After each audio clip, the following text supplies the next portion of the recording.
Good evening. Welcome to Sky Blue Fans TV. Well, what another fantastic victory we had on Saturday at Sheffield. Absolutely brilliant. Another stoppage time winner. Another 3 points in the bag, and we can discuss all that tonight. As well, I've got a little competition for you as well. We've got a guest of player competition as well coming up. So you've got a chance to win yourself a prize. Plenty to talk about then. Let's bring in our guest tonight. Claudio, good evening. Good evening, Ken. You all right? Good evening, Claudio. There might be a slight delay. I'm not sure if there is, but it might be an internet issue, but we'll have to bear with us. Hopefully it will correct itself. Victoria, good evening. Evening, Ken. And everybody. Evening. Good evening. How are you? All right? Yeah, good, thanks. Good. And we've got a guest tonight, Dave Brannigan. Good evening, Dave. Good evening, everyone. How's everyone? Oh, good, thank you. Okay. Good evening. Good evening, mate. How are you? All right? Yeah? All good? Yeah, good. All good. Yeah, all good. Thank you. All good. Thank you. Okay, let's get straight with it.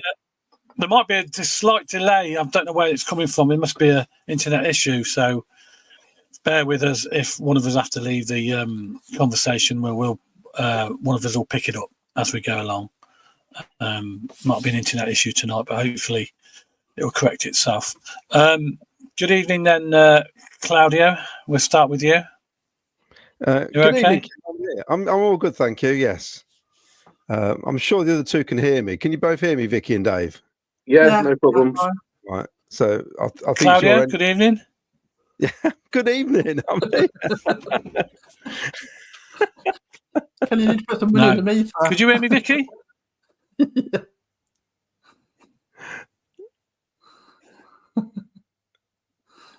Right, it's gone off. Okay, let's start the show, sorry. Dave, you made the trip, and I suppose the first thing we need to talk about is the team selection. Binks, Sakamoto, Torp out. In came Latibaudiere, Eccles, and Asante. What did you make to that? I didn't mind the ones that came in as such. The back line was where I had my problems, really. I don't know what you guys think, but I just don't like it when Latibaudiere is in that back line. I think it's just not a position that suits him, really. And De Silva, nothing against him, he works hard, but they always seem to target him and it always causes a problem. So for me, Bidwell should be starting there. But, you know, it was what it was. Other than that, I think the selection was about what you could do, really. I suppose you got to start rotating and try and get players in minutes and into different legs and try and keep it fresh, I suppose. I'll put the lineup up there, Vicky. I'm not sure if that's off the BBC website, whether or not that's how he's got it lined up. You can see it there. That's all over the shop, isn't it? I never know how they work this out, actually. Cause I think they just guessed, don't they? Yeah, they just guessed. It's nothing like it, is it? What did you make? What did you make to it, Vicky? Yeah, I mean, I think I'm obviously in the minority because I quite like that about it. I mean, I'm not saying that he never makes a mistake because I think every player's got a mistake in them, but I actually quite like him. And I think, unfortunately, probably for the ones that aren't so keen on him, I think that Lampard must like him too because he's played a lot of minutes. He's probably played more minutes in the Lampard more regularly than he did in the Robbins. I mean, in that run of victories in a row, he played 90 minutes in virtually all of those games. So he is clearly somebody that Lampard wants to use. So I don't think it's a massive surprise that he came back in. And with Dave, though, I much prefer Bidwell than De Silva. But if he's carrying an injury, he obviously couldn't play against Ipswich. Is he fully fit yet? And so is it just a case of protecting him so that he can play for the majority of the rest of the season? And that, for me, would be a sensible decision. And then obviously Torp's picked up a knock as well. But I mean, again, I'm in the minority because I quite like Eccles. So, and I like Eccles to get some game time again with Grimes because I think that would do wonders for his game. So I think that again, I saw that as a positive. So, I mean, I think really, other than maybe Latibaudiere Binks, most of the changes were enforced, really, weren't they?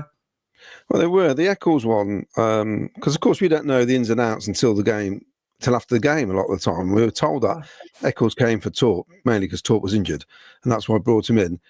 I mean, formation-wise, we can talk about that because most people want 2 up front, which is exactly what we got. Which 2, we don't know. I mean, Sims at the minute has to be one of them. So you got a choice of Asante or Bassett. And quite frankly, whatever we think of Asante is still, to me, the better option because Bassett, for all he's running around, he hasn't really done much else, has he, bar running around, which is great to bring on. I think Asante is a bit more stronger on the ball as well.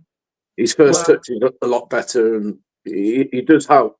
I think him and Sims at the minute are really complementing each other because when Sims is holding the ball up, it allows him free to then make that running. I think it's working really well. Yeah, and I don't see if we've got the 2, Vicky, then surely that is the 2, isn't it? At the minute. Yeah, I think so. At the minute, I think you've got to pick a side. I mean, I think Bassett coming on as a sub is the much better option just at the end of a game to get some minutes and experience. But Asante, yeah, I think that's the 2 for me at the minute. Obviously, once White comes back, then that's a different question, isn't it? But with who we've got at the moment, yeah, Sims and Asante, I think, is sensible. Don't be distracted by all these little gimmicks I've got here. Look, I've got to put them on. So like and subscribe, please. We're getting up to that 2,000 mark. It'd be lovely if people subscribe. It doesn't cost you anything. It's all free to subscribe. It is, honest. It just makes us feel special. Have you got a pen and paper there, Vicky? I'm sorry to do this to you. One sec. Yeah. And I'll ask Dave a question here. So, on the Friday night, this was announced. Yeah. Jamie Paterson, what are your thoughts on this? I think it's a good move. You know, he's a free agent. He's got a good amount of experience in the league. He knows the league inside and out. Top one lad. I think it'd be a smart move. He's going to want to play for the badge, isn't it? He's said it himself. He's been a club he's wanted to play for since a young child. Obviously, it's never happened for him. I mean, we've been linked for him forever and a day, but no, it'd be interesting to see where he slots in. From what I'm hearing, he's quite versatile, so it's a good addition. I think, if anything, in the locker room and around the training pitch, it's experience that you can't really buy. So, yeah, I'm quite happy with that. What about you, Vicky? You happy with Jamie Paterson joining the club? Yeah, I think, similar to David, it's one of those ones that's been spoken about a lot over the years, which made it a bit weird when it actually eventually arrived because you sort of got built up the hope each season, so that's a little bit weird. But yeah, he's got experience, he's got quality at this level, he's a local lad, and so I think that brings something to the dressing room, doesn't it? And I think and that experience brings something to the dressing room as well, because we said that was something we were missing. So yeah, I think decent signing and just add that little something different to our squad. Something else I picked up on as well. I don't know whether it's on purpose or whatever, but obviously he's had experience playing with the likes of Bidwell, Lampard, Grimes, so they've got that already understanding of each other. Yeah. I mean, so that could play in our favour. It just depends on where Lampard slots him in and how often he's going to play him and stuff like that. But like I said, if you've already got that understanding, you've already got a platform to build on, haven't you? Really, so. It's interesting that we all thought Barry Bannon was injured because they said he was out, and apparently his injury is very similar to what Fads is out with, but apparently he was okay to play. Now he's 33, and we're all worried about Barry Bannon. Yet there's some fans going, "Oh, Patterson's 33. What's he going to offer us?" Well, I don't understand the logic in that. No, definitely not. I mean, yesterday you could just see everything went through Bannon. He didn't have to be fast. He was always in the right place, dictating the play, and he's a very good player. It don't matter about your age. If you've got it, you've got it. That's like quality. It's like when we signed Strachan, and he played into his 40s, didn't he? Even in his 40s, you could see the player he'd been. Like, he might not have had the pace and things like that anymore, but his ability to read the game, like, you could just, so you don't lose that quality. You might not be able to do certain things, but if you've got that sort of football brain, you can just get yourself in the right spot to influence the game, can't you? Age is. So we started the game yesterday, And I'll start with you, Dave. I just asked you this. So the first, up until we scored the goal, now I don't know what you made of it. I just felt like we were struggling. We just struggling to get out of our end of the pitch. We were struggling with our wide player. How did you see it? I just thought defensively we were all over the shop. We just seemed to be scared to close them down. It was giving them far too much space and letting them basically pick their spots. They were just running in behind us, and we weren't tracking runners, and it was definitely all over the place. How they didn't score within the first 10 minutes, I don't know. Although, you look at it in another way, the first, I think it was about 8 minutes in, they must have had about 8 shots, one after the other, until Barry Bannon scored it over. It was well defended, but it didn't need to get to that point. Yeah, I mean, I thought Dovin made a couple of cracking saves to start with, and we do, Vicky, we do stand off, and I felt we get caught out with that through ball between our centre half and whoever's playing out wide, and it happened too often yesterday.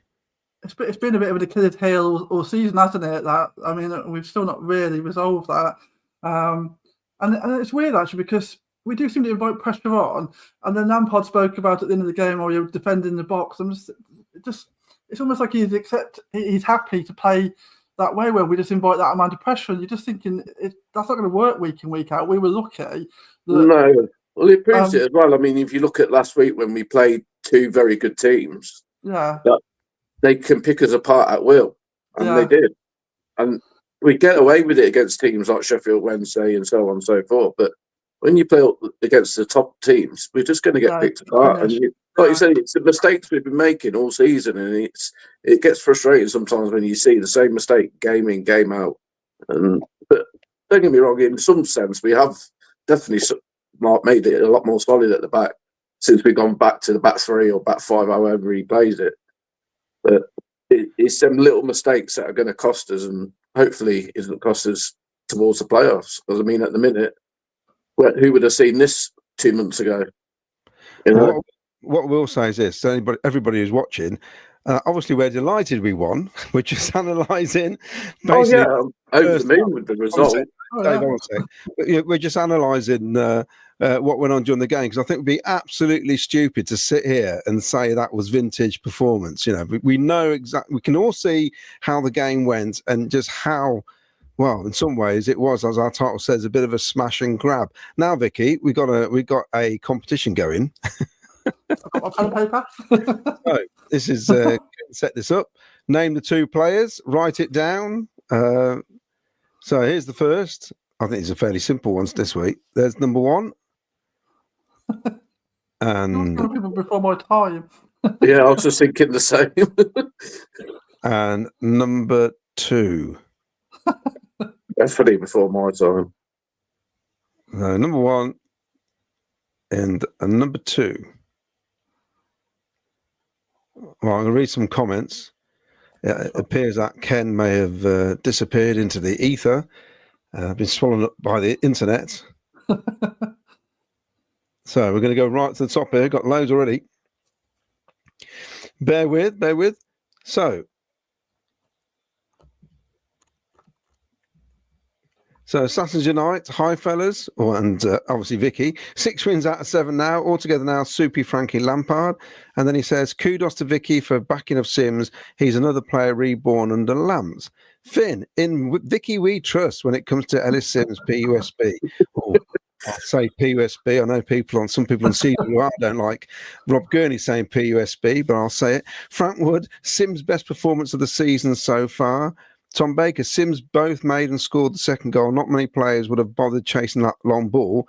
To be honest, that's the one thing Sims wouldn't have done 6 months ago. He'd have given that up, I think. No, but this is what I thought. I mean, I think since he had that break where Bassett was always starting every game and he was just getting 10-minute cameos here and there, since he's been given that start consistently, you can see he's taking it with both hands. And he's doing everything that we wanted him to do all along. And that's good to see. He's chasing things down, not giving up. And if it wasn't for him chasing that down, like you say, the result wouldn't have come yesterday. He was sensible as well, in so much as he didn't actually just bash into the goalkeeper. He just sort of challenged him, from a bit afar and allowed him to make the mistake. And then, because if he had just gone charging in, the ref would have blown up, and that would have done no good at all. So it was quite clever as well that he just challenged enough to make the goalkeeper nervous, but not so much that the ref would do anything about it. So that was clever as well. Yeah, definitely. It's from Gibbo. Evening, absolutely buzzing after yesterday's result. I said after QPR, it's more results and performances that count now, but I would like to see us control games more, especially now we've got Grimes in. We've got some more here. Paul Stratton. Hi, everyone. We absolutely mugged Wednesday yesterday without playing that well. We'll take it all day long. When do we start to play well? Look out league. Trevor Merriman, Vicky Sims, ooh, Vicky Sims. The absolute limbs at the away end for Sims' goal. Yes, Lee Becky says, Ken Keats freezing. We realise that. He hasn't paid the bill. Tom Baker, broader than usual smile from Vicky. Colin Branfield, happy Vic after Sims gets the goals. I think we've done the happy Vics now, haven't we, Vicky? I am happy. Yeah. Saturday night, 2 points off the bottom to 1 point off the playoffs. Undoubtedly the correct decision to bring Lampard to our club. Long may it continue. Got another Vicky one. I'll read them out. Doug Bolam, the stage is yours tonight, Victoria. Ellis Turpin and his band of thieves did you proud. This is, I love this photograph. This is Covcept. Nothing to do with this, but I thought I'd put it up. Just a great screenshot, this is, isn't it? Oh, I've seen that yesterday. That was good, that one. That's it, Covcept. He does come up with some great stuff. You know what? I'd buy that shirt. Yeah. That's a great photo, that is. Going back to the comments. So we have someone's put buy again. Right. Absolutely brilliant, Steve Price says, to get wins versus QPR and Sheffield Wednesday, especially with the amount of games we've had in a short space of time. Outstanding. We talked about this, didn't we? About being tired. It's absolute nonsense. When you're winning, they just keep playing, don't they? Yeah, of course they do. Even when we're in poo, we are winning. Forget XG. It's 3 points that matter. Could this be our year? Mad Frankie reckons that Latti and JDS painful to watch. I mean, to be honest, that was the impression most people gave, didn't they? Watching the game. Classic away day, says Offer of Mercia. Win, though, we need more game control against Preston. Lee Lishman, good evening. Great pair of wins. Could easily have been just 2 points, but Frank is tapping into Robin's effects of a couple of seasons ago. You can sense the feel-good factor starting again. Yeah. Definitely. Mostly love of music. I still have a lot of time for Latti. He's exactly the sort of character we need. Doug Bolam. I'm not usually one to single out players, but De Silva had an absolute stinker. Gibbo. Nice to see our former players in the SBA with fans at Sheffield. Is that unique to our club? We seem to get a lot of ex-players supporting the club after leaving us. And of course, I have a nice little photo here. And there we go. I cropped his little lad out. I'll just get... It's real nice bloke. I mean, the poor bloke never get left alone from the minute he walked in. I mean, he had a little selfie with my daughter, and after that, you could see it took him about half an hour to get to his seat. Well, we had warned people he was going to be in there, so but it's great to see. And of course, him being a Sheffield United fan was loving it, wasn't he? Yeah, definitely. I felt for him because, like I said, he weren't left alone. But then again, he had a smile on his face the whole game, so it was nice for him, I think, to see it from our point of view and experience all the Sky Blue Army. And he went home with a smile on his face with a knee brace on as well. So definitely fair play to him. He had his bubby on his back the whole game as well. So, yeah, it was good to see. Saturday night, to be able to win without Wright, Sheaf, Torp and half-fit Bidwell would have been unthinkable earlier in the season. Mad Frankie reckons that Paterson could be another Sean Maguire, but I think he's better than Sean Maguire. Yeah, definitely a lot better. Grant Cockrell, who would have believed at Christmas we would be 1 point off the playoffs? Frank has done a wonderful job so far, which has surprised me. May it long continue. Wayne Little says, what a smash and grab that was. We looked so poor out wide and at the back. Midfield with Eccles is a no-no. Fair play to Sims, battled really well. Lee Beckett says, be interested to see Sims and Bissett together. PM, Well, I'll tell you what. We'll talk about the first goal because yet again, Vicky, Jack Rodoni with the assist. Yeah. Definitely becoming a strong candidate for player of the season, isn't he, Badoni, I think. Without a doubt. Without a doubt. You know what you're getting from him every game. He works his socks off. He's like his assists this season's out this world. Yeah. I think he's second in the league, I think. And just that consistency. Like Ellis said in his interview after, he knows if Jack's on the ball, he knows just to get in the box because it's coming. Yeah. So that says it all, doesn't it? And of course, Vicky, your man, Ellis Sims, got his head on it. Talk us through. Well, again, it's one where I'm not sure he would have got that earlier in the season when he was showing confidence because he had to sort of outmiss all the defenders slightly, didn't he? And when he's showing confidence, he seems a bit. I think we've spoken about this before, haven't we? Where he's very much like, "Oh, after you go," type of thing. When you're like, "No, you've got to muscle your way out." And so he basically was like, "That's my ball. I'm getting it," and beat the defender to it. And then great to just see it drop into the far corner. I think that probably we might have been a bit disappointed that if Dobbin at least got a bit nearer to it because their goalkeeper was nowhere. That was a bit poor, wasn't it? I thought, but yeah, great first goal. And after having withstood some pressure at the other end, it just was great to go and nick that goal and take the lead, wasn't it? So yeah, Dave, it was a relief, wasn't it? See that going?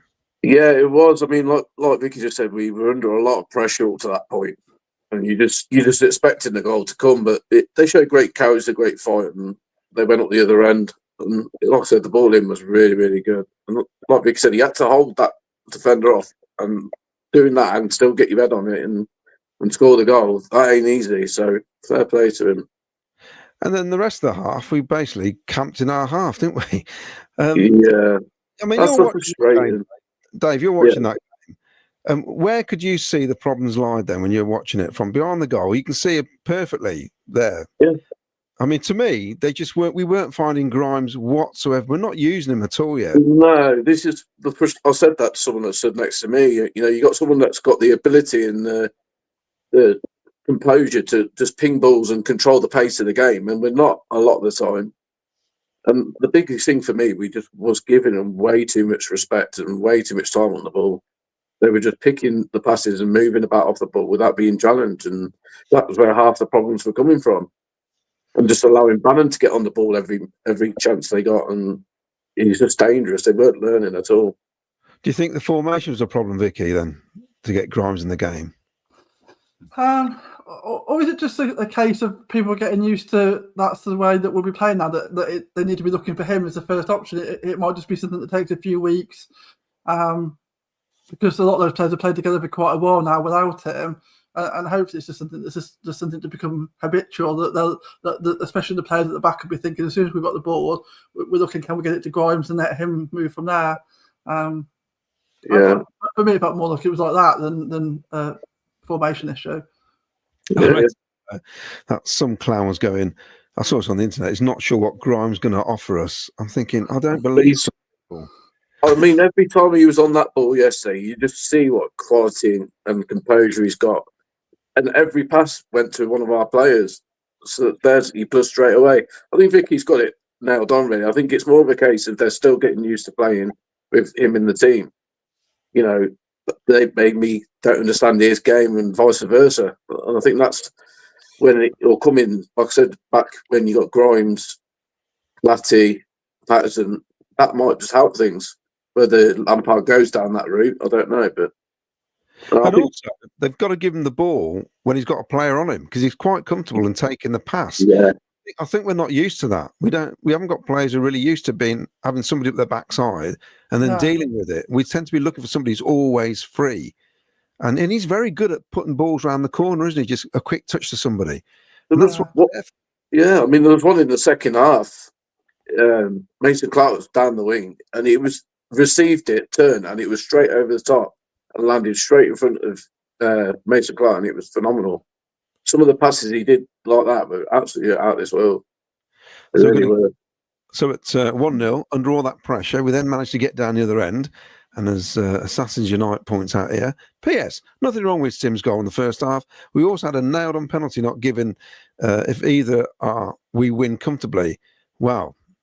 I mean, you're beyond the goal down that end. It's hard to see for you, isn't it, Dave? What happened, really? It was. I mean, it weren't till we seen the replays after. It definitely was a goal. It should have stood. And one of the Sheffield fans said to me after the game, it definitely should have stood because they were down that end.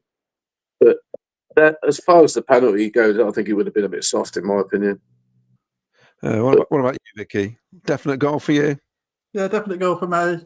Referees robbed me. In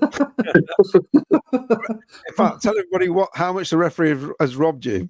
Over £600. That's so annoying. Well, send the boys round, I think. No. And as soon as we get to Wembley again, that'll pay for my Wembley trip when we get there again, won't it? Oh. Well, he went in hard, but the keeper had no control of it. Yeah. And if you look at it, he watches the ball trickle in, and then he holds his head. Oh, yeah. Yeah. He's trying to con the ref, isn't he? Yeah, I've made a mistake. I mean, what it needed was the lino to say, no, that's a goal. He didn't touch him. But he wouldn't give it, which is, I think, poor, really. Yeah. It was definitely... It robs him of a hat-trick in the end. Obviously, he weren't to know that at the time. But either way, I think that would have changed the game because if they're 2-0 down, it changes the game for them. And we can then be a bit more comfortable, a bit more confident. And, but in the end, it just was what it was, I suppose. But this is a question from Ian Courts, and this could be quite controversial. I'll ask you both. I'll give you my thoughts first. Ian Courts says, thoughts on Sheffield saying we should have kicked the ball out when having the minute's applause. Well done, the boys, for playing on and the result. Here's my thoughts on this. There's only so many times we can do this kind of thing. And I understand why people want to do it to commemorate somebody. But for me, I think it should be done before the game, basically. And you can't stop a game mid-flow. I mean, that's just ridiculous because you could just choose, you could have a break on and just start clapping and the game stops. That's not how it works as far as I'm concerned. I can understand clapping, but the game carries on. I don't think you stop the game. If you're going to stop the game, it has to be done before the game starts. That's how I feel. And it's not me being nasty, Mr. Nasty Pants, whatever. I just think because you don't know where the ball's going to be. I suppose if the ball goes out of play and then you stop the game, but if the game's in mid-flow, you can't just stop it. No, that's the trouble, unfortunately. Yeah, no, I agree as well. I mean, that's the trouble, unfortunately, isn't it? You just don't know what's going to be happening. I mean, it's happened when we've had things at CBS that like the opposition has scored, we've scored. It's just unfortunate, isn't it? If there's been a time selected and then something happens to happen, and just as that's going to start, it's just really unfortunate. But like you said, you can't be stopping games every week for that because it's ruining the flow of the game. And I think, like you said, if it needs to be done, it needs to be before the game. Otherwise, it's a case of having to just take your chances as the game goes on and hope that works out. And it's obviously sad if it doesn't quite come off. And these things are always sad, but it's a game of football, isn't it? And you can't be breaking it up like that all the time. Well, yeah, I mean, I don't mean to sound funny again, but, obviously it's a sad thing that it's happened. But most of these things, they gather in the centre circle, clap for 1 minute, and we carry on with the game. Like I say, you can't stop a game mid-flow. Yeah, they might feel a bit debris by it because we've scored at that time, but it's just football, and like I say, you can't do it every time because we'll be doing it every week. And also, Dave, a lot of fans didn't know what was going on anyway. I didn't either. I just seen everybody was clapping, and then because we can't, where I was stood, I can't actually see the screen. Yeah, and someone next to me said it. Oh, it was about that young lad that got stabbed. So, you pay your respects, you clap, watch the game, and we got to celebrate not so long after that. So, yeah, it's just one of them, unfortunately. Yeah, it's just hard, isn't it? I mean, no one wants to be harsh, and nobody's insensitive to like why it's being done. But because when would you actually stop the game? Because effectively, the only way to do that fairly is if it's like almost in the centre circle, so no team's getting disadvantaged. Well, that could be like 5 minutes before the time. So, how do you decide when you stop? It just doesn't work, does it? No, it could work for both sides. They could have been on the ball and been on the break, and they would have moaned because they stopped the game because they were on the break and they could have scored, and vice versa. It is what it is, and they have to move. you can only do it if it's pre-organised, and the referee says to the players, if the ball goes out around about 15 minutes, stop the game. I'll stop it, and we do the applause. You can't you can't do it mid-flow. That's just ridiculous, as far as I'm concerned. 100%. Look, say it's sad that that boy died and all the rest of it. It happens in this world, unfortunately. Way too much, in my opinion. But that's another subject. But yeah, we just have to move on from that. So Wayne Littlewood said, Sims is now a starter. Bassett, I just think, is not at the level. He looks pretty average and may be better for a loan spell. Trevor Merriman says, Eccles, sorry, missed Torp yesterday. Paul Stratton says, MVE and Silva were not good defensively. They had freedom of both wings. Latty struggles because he has no pace. Would have preferred Allen in midfield. Was disappointed that we defended deep, inviting them on. They struggled at home, Sheffield Wednesday, as well, actually. I mean, it does make up for that last-minute goal at our place, to be honest. Oh, yeah. Wow, the reverse role, isn't it? They got their winning goal in injury time at our place, so yeah. And at least Sims should have still been on the pitch. The bloke who scored there should have been sent off for that foul on Bidwell, which made it even more aggravating. So, yeah. So mostly love of music. Paterson and Eccles are very important for the dressing room because they are local lads. We bemoan the lack of academy graduates in the first team, so Paterson helps to fill the void. Ben Green says Sims should have had a hat-trick, really. That disallowed goal was never a foul. Like the winner, the keeper didn't have his hands on the ball. Assassins Unite, I've never seen in person the ball being kicked out. Not sure what they meant. Whinging Yorkies. I love Paterson, says Ryan Matthew J. Love Paterson's passion already. Didn't even come on against Wednesday, but was one of the first people to run and celebrate with Sims' winner. He clearly loves the club. I loved his video. Got to say, I loved his video. Yeah, it was very well done, that was. Very well done. I've got to an age now, Dave, where anything to do with Cov, I start getting emotional. It's ridiculous. And, on the up, on rare occasions when we got forward, Sims looked to pick up scraps in which he had a hat-trick of them, but you've got to give Asante credit for his strengths off the ball. Yeah. I keep saying it, Vic, and I've said it on a few shows. We remind, us reminds me, trying to get the English words out, of how Italy play, where they just soak up all the pressure, sneak up the other end and get a goal and win the World Cup. That's what, or the European Championships. It shows good character, in my opinion. If you can ride out these tough games where you're not particularly playing very well and you're under pressure for a majority of the game and still manage to get a result, that to me shows good character. And like I say, it's going to be a bit of a situation for Lampard to solve when we get all our players back, because who do you play and where do you play them? You know, who do you have on the bench? Because I looked at it this morning, and once we get Sheaf and right back, where do they all fit in? Because they're not all going to fit on the bench and in the starting 11. So he's got a hell of a job to do. Yeah. Assassins Unite says Sims under Lampard is playing like a number 9. We know he can. And also, Vicky, like we says, is a box striker. If the ball's in the box, his chances are he's going to score. That's what he's good at. So we can't have one up top. We need 2 at top with Sims, as far as I'm concerned. Graham Cockrell, the 2 goalkeepers were the difference. Dovan, man of the match. Rudoni, another assist. And Vicky saw 2 goals from who she is in second.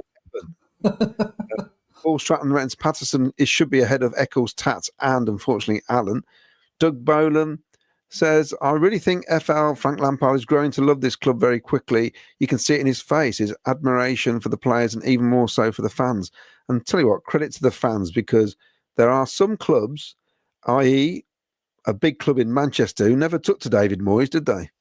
When he arrived, never give him a chance, never gave Van Gaal a chance, never give anyone a chance. I think we were all a bit sceptical when he first came in. I mean, I'll openly admit he wasn't my first choice, but he's grown on me, and what I do like, he shows a lot of passion for the fans.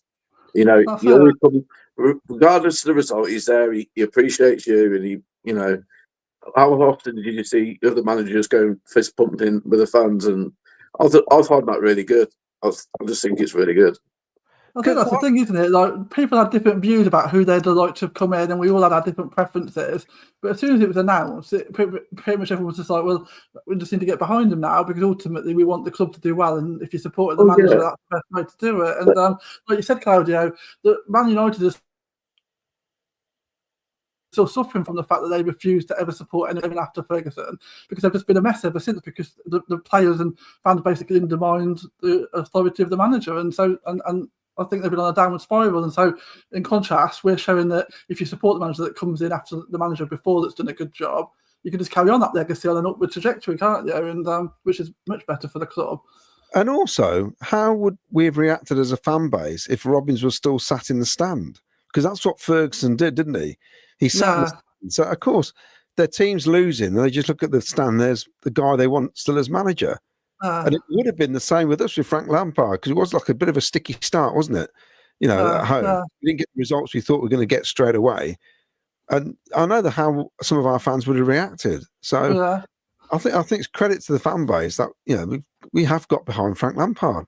You sort of really, you've got no choice in the matter, really, have you? Because you, like Vicky just said, you want the club to do well. That's your only interest, is that the club and the team do well. And to do that, you need to get behind the manager. Because if you get behind the manager, the team feels that, he feels that, and it just keeps the momentum, man, in my opinion. Yeah. So we'll get I'll get this comment up, which is Mark Rainbow. Sims had his game of the season so far. He did everything you asked for a centre forward, occupied the centre half, held the ball, and brought other players into it. Oh yeah, and scored 3 goals. I'll tell you what, having that Bernard playing did us a favour, because I think he would have probably struggled against him because he's more robust, isn't he? But we're going to get these 2 players up again. Here we go. Number 1, guess the player. I will say that he moved into another player's house. That's a clue, that is. That's a true story. He did. A player was renting the house, and this guy, when we sold the other player, he rented it off him. And this fella here, there you go, whose brother was a school teacher in Coventry. Clues galore. I'm still none the wiser. I've got to find where I'm now. So trouble is, when I go to the pictures, I lose the comments. So Finn says, yes, Latty, I just got good enough weak links now. Sims undroppable now, says Assassin's Night. Definitely need new defenders in the summer. I said we need them last summer. That was James Hollyoak. I said it. I mean, I still don't think we'll get top 6. Not because I don't think we'll get, well, no, actually, because I think defensively, although we're not conceding many goals as a team, unless we sort out the midfield in front of our defence, we will concede goals. Yesterday, I don't know how we didn't concede. You know what I mean? I think what will go in our favour now, I mean, looking at the fixtures, we don't seem to be having many weeks where we got 3 games in a week. True. So that should happen. And on top of that, really, there's only 3 fixtures that I think can cause us some problem, where we got Sunderland at home, Sheffield United away, and then Burnley at home, back to back to back. So I think that'll be a deciding point of the season, whether we can get, I think if you can get 5 or so points out of that, I think it'll keep us in good stead. Because I think you look at all the other games and they're all winnable. You need to forget the hoodoo with Preston. I think we've already thrown one of them out the window this season. So why not do the same again? I think we've got a better team. We've got that bit of momentum behind us, and we've got to use that.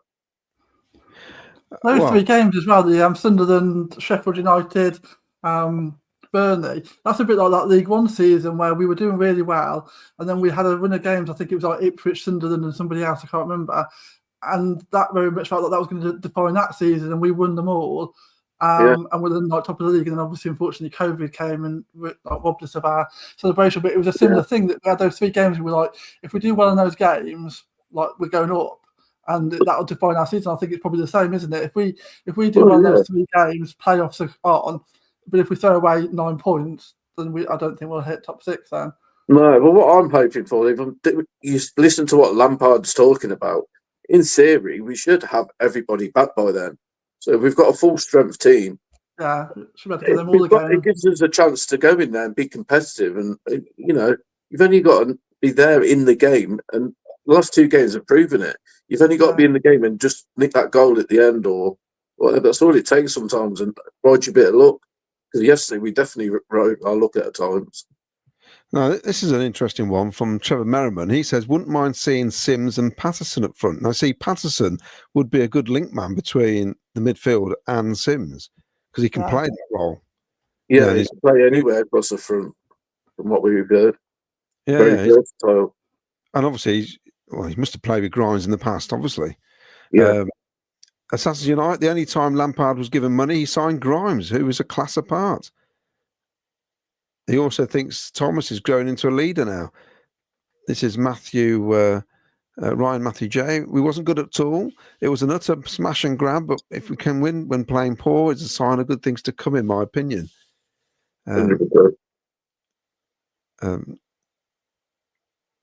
Tony reckons, even all, it's about time we had some luck. Yeah. Well, it's true. It is true. Disillusioned, you may have a number of chances and dominate the game, but unless you take your chances, you deserve nothing. How many times has the shoe been on the other foot? So I'm glad we got what we deserved. Wow. Plenty of times already this season. We should have won games and we didn't. Comical Boxer, Jay De Silva's not not cut out for this level of football. He just hasn't got the strength, both physically or mentally, to bully his opponent, which Bidders has in spades. He needs to go. They did target that side again, didn't they, straight away? They do. Every game is the same, isn't it? They just if De Silva starts, all the attacks seem to go down that side.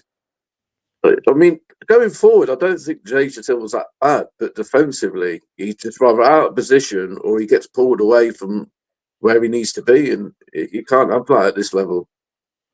I think the thing is, if you're looking at Bidwell or De Silva, like Bidwell's much better defensively. I mean, I've always really liked Bidwell. I think he's quite often had a raw deal from some sections of the fan base because I think he's like a really decent player. But he's much better defensively. But I also think he offers more attacking than De Silva does defensively. So when you put that together, he's going to be the better player. Well, we were saying this last season, wasn't we, on here? But we said that he's Mr. Consistent. You know exactly what you're going to get from him. Yeah. He's tough. He's defensively sound. Positional play is really good. His runs are really getting on, and his crosses are really, really good this season. I think. Yeah. He just needs someone to get on the end of them sometimes. Yeah. I've had a message from Keith Ray. He's got the right answers, by the way, for the players. Oh. So you have to write that down. Write his name down. I haven't actually seen anyone else guess yet, so unless I've missed it, I don't think anyone else knows. I have, but I can't say who it is. I can't say the name. I'll have a quick look through the. Do I need to tell you who it is, or so you don't know who it is, do you? But I haven't seen. Oh, actually, I've seen someone just guess. Let me just write their name down. You know, I need to know what the right answers are because otherwise I don't know if I'm writing them down. I just realised that if you don't know who it is, I will private message you. So, Lee, that's the point, isn't it? Lee Lishman, the weaknesses in defence could only be the only thing holding us back. Hopefully, keep Bidwell fit, play to our strength. I always think a red card, own goal or penalty is never far away with Kitchen. Ian Small got out of jail twice in a week, papering over defensive frailties. I hope Binks, Torp, Bidders and Paterson are in for the PNE. Actually, Dave, what did you think about Binks being taken out of the team? Was that a surprise to you? It was, yeah, because I feel like he's been really good when he's been in the team. He's calm on the ball, defensively sound, and I like the way he can ping a ball. The amount of times we've been stuck in our own half and he's managed to find Ellis or Milan on the wing or whoever. And I just think it's a bit of a strange one, really. But I suppose we can't really comment too much because Lampard works for them day in, day out, and he knows. But maybe it's a case he needed a rest. Who knows? Well done. You spoke long enough for me to text Vicky answers. What's weird, Dave, is I saw someone say that on social media about him needing a break, but he's playing much less football than the Lampard than any of the other defenders, really. So it's a bit of a weird one. I don't know whether, unfortunately, maybe Lampard just isn't. He's like the fourth choice under Lampard. I don't know. Well, of course, I'll advertise this now. You can ask him, Vicky, on Tuesday night, can't you? What, are you fourth choice? That'll cheer him up. At Meet the Players, we've got Binksy and Milan with, Rob Gurney hosting. I'll be probably holding the mic at some stage. That's on Tuesday night. You can say to Binksy, Are you frustrated at being dropped all the time? Ask him that. Ask Milan why his throw-ins aren't very good. We thought he had a long throw. You could ask him that. So adults, £10. It's £5 under 16s. The doors are open for members at 6 o'clock. The non-members will start taking money off you at 6:45 because it's going to be absolute mayhem, I think. But and there'll be prizes, raffle prizes, and all sorts as well. It's at the Racing Club Warwick, Hampton Road in Warwick, and it should be a good night. It was a good night last time when we had Jamie Allen and Ben Sheaf. That was about 2 days after Mark Robbins got sacked. So that was an interesting evening. We were told not to mention it, to which Ben Sheaf said, "Why not?" So I thought it was quite funny. So, but we didn't, and we behaved ourselves. And of course, wow, look at this. Sky Blue Fans TV are hosting Mickey Quinn at the Walsgrave Working Men's Club in Coventry, Friday the 2nd of May, 7 p.m, £10. There's a quiz and a raffle and all sorts of other things hopefully happening on the night. You can get the tickets at the club, and I think they're going to do an online sort of booking thing as well. So that should be good. Bring some pies. So go back to the comments. So the second half then, actually, so you're watching the game, Dave, you're down that other end of the pitch, second half, and of course the goal goes in, and it was coming, wasn't it? It was. Once we changed the shape of it, it definitely was coming. But the limbs in that away end was phenomenal. It really was.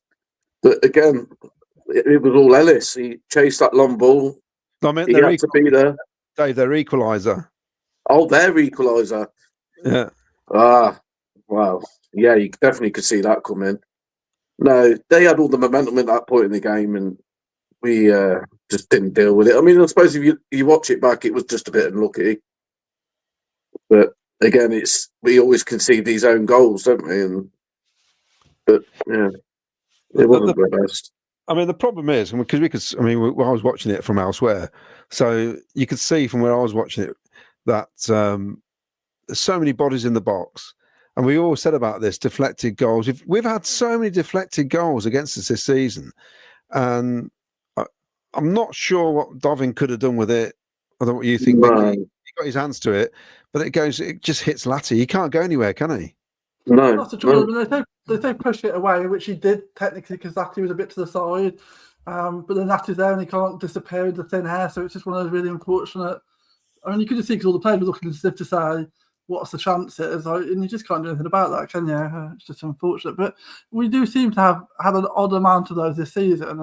Even off the top of your head, you can think of sort of 4 or so easily. And I don't know what the answer is to that because it's not quite. Well, the Norwich winner, was a deflected goal, wasn't it? Yeah.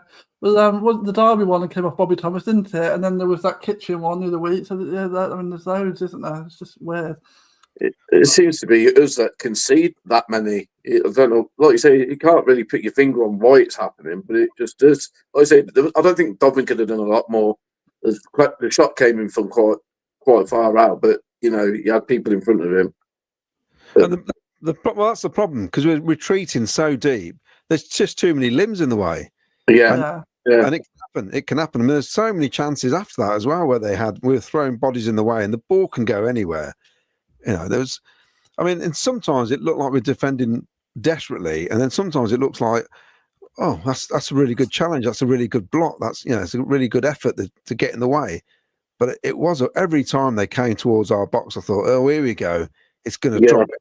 And to be honest, at 1-1, I could only see them winning. Well, that was the thought that I was going through.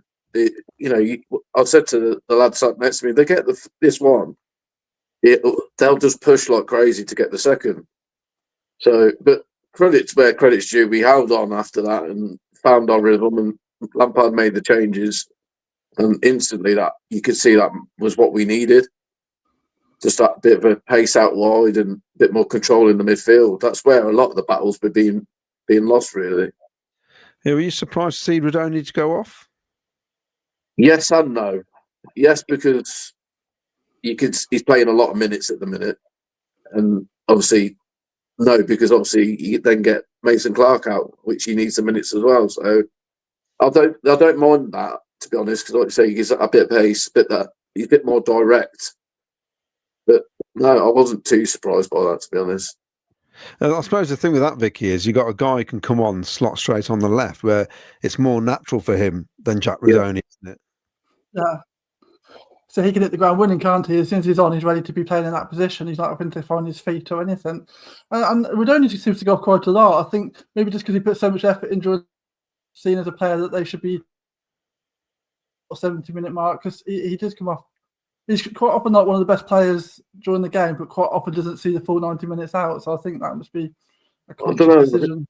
I think it's only been the last 2 or 3 games he had to he substituted off, because generally he plays a full 90. Season when he was doing that as well, that he was coming off a bit. So I didn't know whether. I mean, that's the other thing. What do you? Is he carrying a knock? Like, you just don't know what's going on behind the scenes. Like, does he? Like, No, definitely not. But like Claudio does say that if you've got a player like Mason Carter that can just slot straight in on that leg, it's a no-brainer, really, isn't it? Like you say, you just put a lot of work in on and off the ball, really, and you can't knock him for that. So this is Rich T. Been trying to stay calm over the last run of games, but could we? Starting to believe now, players returning to fitness, good run in the of games. Could we? Of course, Rich T, the winner of the mug, and also a very nice biscuit. So, sorry, bad joke. Saturday night with Tats on the right, Mason Clark on the left, and Paterson right. Raphael to come on. We're extremely blessed out wide now. We've got a lot of more. Got a lot of attacking options now. It's starting to look better, isn't it? Now people are coming back, and we could have another one back next weekend. Just saying that. Keep your eye out for that. Aaron Thomas, good evening. Great 3 points, but the level of football is average at best. The performance needs to go up a level. We can't keep scraping wins. We need a bit more be a bit more aggressive. But Aaron, I've watched a lot of Championship football. The games are like that. Some of the games are not that great, and whoever wins is just got a ropey winner. There's been so much of that. I mean, Burnley are third. You wouldn't enjoy watching Burnley this season. No, definitely not. Definitely not. 11 games now have not conceded a goal. I mean, if you look at Sheffield United yesterday, they only just about managed to scrape a 1-0 win, and that was actually offside. Yeah. So, it was offside. And the Burnley, I think, in those 11 games, I think they've only scored 12 goals. Yeah. It's not exhilarating at all. Disillusioned. Shout out to Steve and Scott, who run the Nuneaton Bedworth Supporters Club. Another well-organised and great away day. Yep, Steve and Scott. Well, I know Steve is top bloke. He's been very helpful with them supporters. That's part of the supporters group I'm with. They do wonders. They're really nice blokes. It's very well run. Enjoyed the days out with them guys. It's really hard what they do. I tell you, to organise. Yeah, I couldn't imagine what goes on in behind doors. A lot of organising. Guy Anderson says, I think Sakamoto had a lot of unfair hate this season. Considering his limited run of games, his passing, crossing, work rate is a joy, but people expect Cruyff turn all the time. I wonder if there was VAR or the goal line technology. Was that ball in, Dave? Do you reckon it was in from that header? I thought it was, but I haven't seen a good enough replay to say it definitely was. But it looks like a goal to me. It looked like, for me, obviously I was to the right of the goal, it looked like their goalkeeper palmed it out of the goal. But again, different angles can be deceiving, but I don't know. Hold on a minute. We got an imposter. Hello. Oh, he's back. Ken. Good evening. Right. Since you've been away, we're now in the Premier League. I know. I've been listening on the other device. The problem is my internet's gone down at home, so I'm now on my phone using my phone internet. I'm using my phone internet, so hopefully that will last. No, we're deep into the second half. Yeah, I know. I have been following. I've been listening. Okay, so what's your You've listened to what we spoke to so far, so we won't talk about Ellis's win yet. What did you make to the game? If you can do it briefly, up until just after they equalise, what did you make to it? First half, then second. Yeah, I thought it was definitely up against it in the first half. When we scored, it was all them basically. But we put bodies in the line. We tackled when we had to, and we got stuck in. So then we scored very much against the run of play. but that's happened to us many a times the other way around, hasn't it? So you get games like that, and I just thought we defended superbly. So you've been a referee. Ellis's goal should have stood the second one. Yeah, look, but at the time I couldn't see what the problem was. I mean, because it was up the other end. But looking back at it, I've seen the replay of it, and I can't see any issue there at all. The keeper's made a flap of it again. He's dropped it, and Ellis has just put it in and back of the net. So there's no way that goal should have been disallowed. So it was revenge in the end, wasn't it? So looking at the second half then, and their equaliser, wasn't much we could have done about it, do you think? Not really. Well, you sense they've started to put a bit of pressure on. I was a bit concerned about De Silva and Latti. They were getting a lot of room down the width, down the sides, and it was going to come. It was coming, I think, because they just put so much pressure on us, and in the end, he couldn't do much about it with the own goal. It hit off him, but I always thought we looked dangerous on the break. Every time we went forward, we looked like we were causing them problems, but they did cause us problems, especially De Silva's side, who had a bit of a nightmare, I thought, and maybe he should have changed it a bit early with Bidwell coming on, but it's easy saying it now, isn't it? So I know you were behind the goal, obviously. Did you have a good view of Sakamoto's header? Do you think that was it over the line? No, I don't know. It wasn't over the line, but it was a brilliant save. Absolutely brilliant. I don't know how he did it. I'm not quite sure how the keeper got to it. I mean, we had a perfect view of it. Great header. A great cross from Finn Clark. Crossed it in, and then Sakamoto rose. And it was a goal all the way. I thought it was going in, and then all of a sudden, from nowhere, the keeper seemed to keep it out. But it was a brilliant save. But no, it did look like it'd gone over the line from me, no. So we just covered the whole where we are up to now in 3 minutes. That's took us 55 minutes. What have you been messing about that? I know what we're talking about. Gotta get the content in. Yeah, I put up the quiz. I had to message Vicky the answers because obviously she didn't know who they were. Well, I knew you'd know them. I knew Vicky probably would struggle, but I knew Claudia would know them. Yeah, so I realised I better tell Vicky the answers. I'm going, I can see right answers, and Vicky said, "Well, I don't know who it is." So we've got some comments. I'll put some more. I'll do the comments first. I'll get through these. So how cool must it have been for Paterson as a City fan, celebrated that goal with the team on the touchline? Let's be honest, we'd all love to have done that. Aaron Thomas says, we have now one of the best deep line midfielders in the league. We bypass him so much with silly long balls. I think it's like Vicky says, you just got to get used to playing with him. Yeah.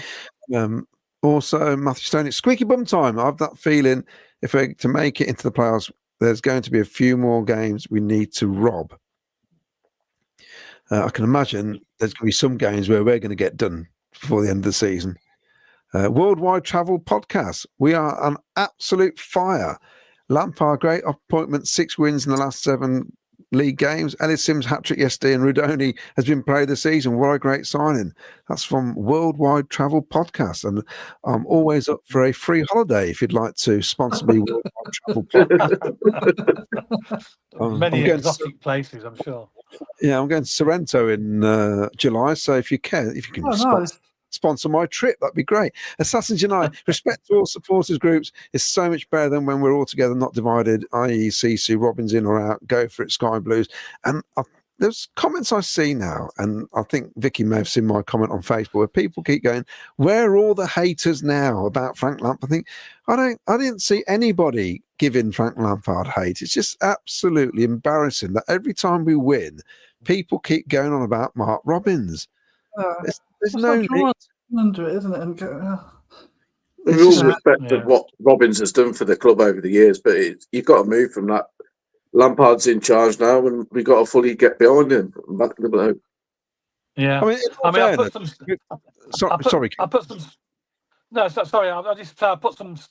I put some stats up on. It's on the photos. If you look, I can't access it about Lampard. It's one of the last ones that's on there.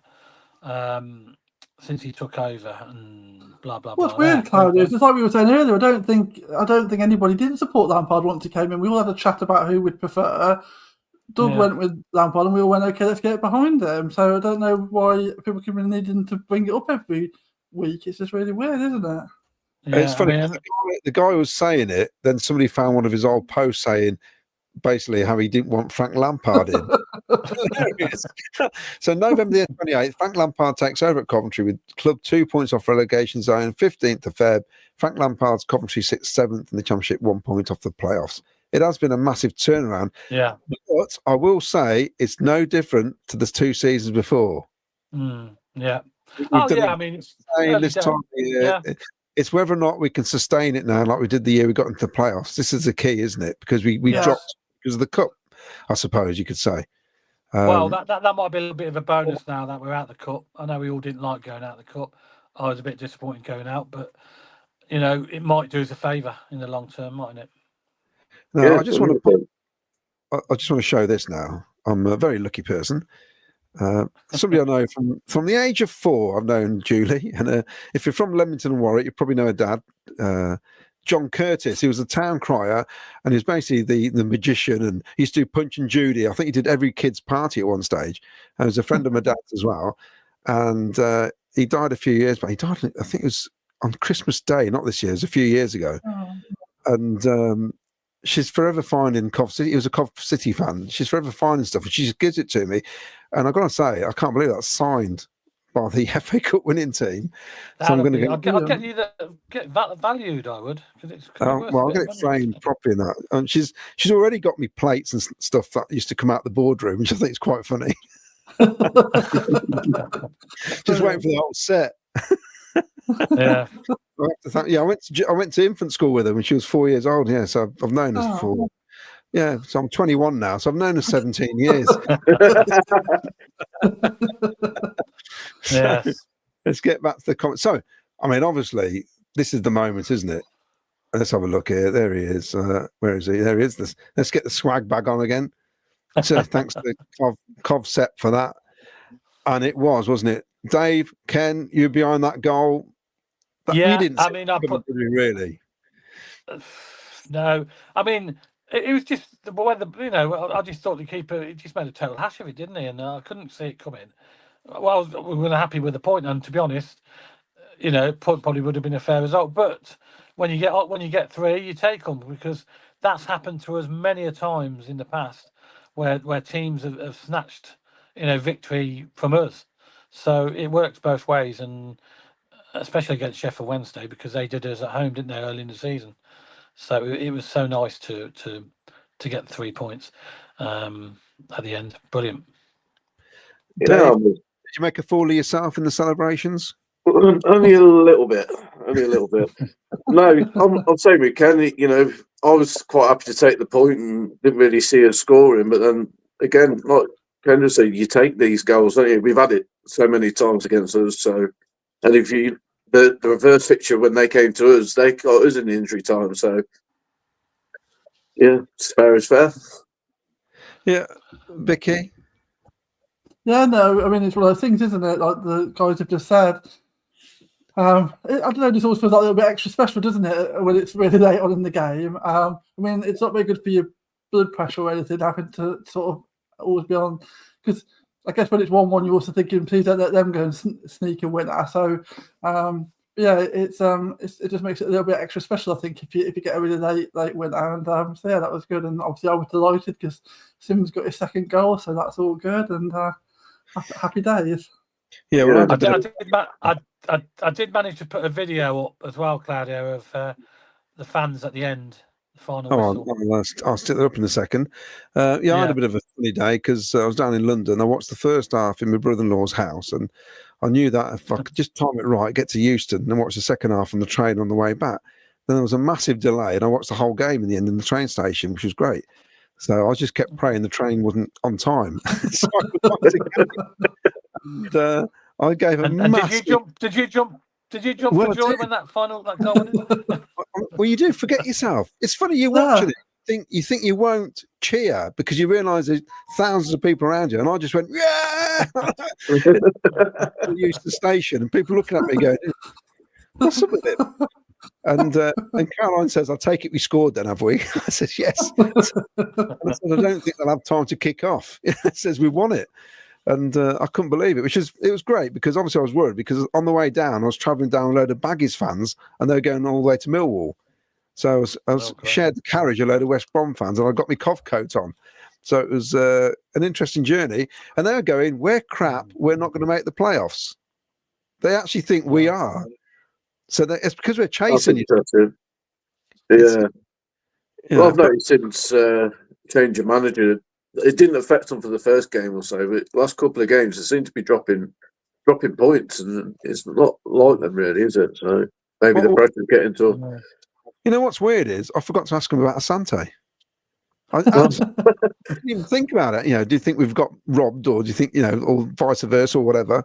But no, I totally forgot. So you've got the video up, have you, Ken? I'll just get that up then. We've got the video of the end, the scenes at the end, yeah, with a bit of fist pumping from even Ellie Sims went up there and did a bit of fist pumping.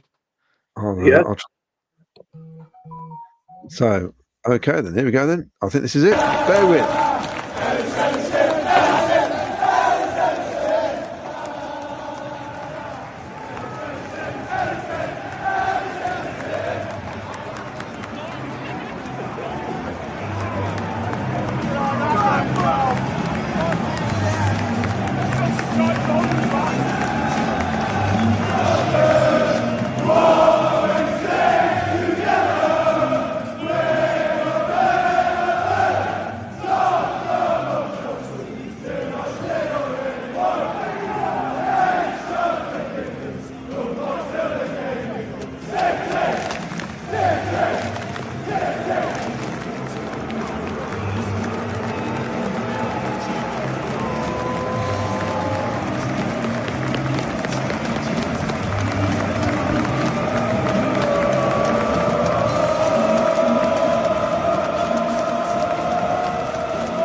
Well, there you go. That's good, wasn't it? There you have it. That's a toilet break if ever there was one.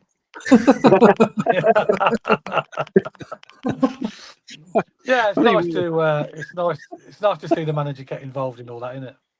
Well, Yeah. it looks good, doesn't it? I mean, you were there, Dave.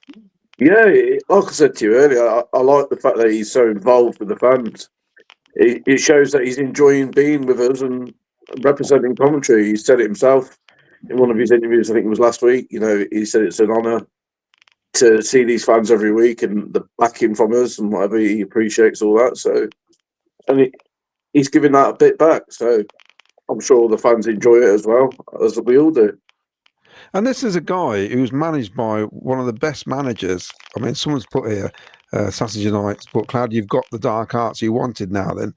Well, basically, he played under Mourinho when, if you can't learn off that guy how to win games horribly, when are you going to do it?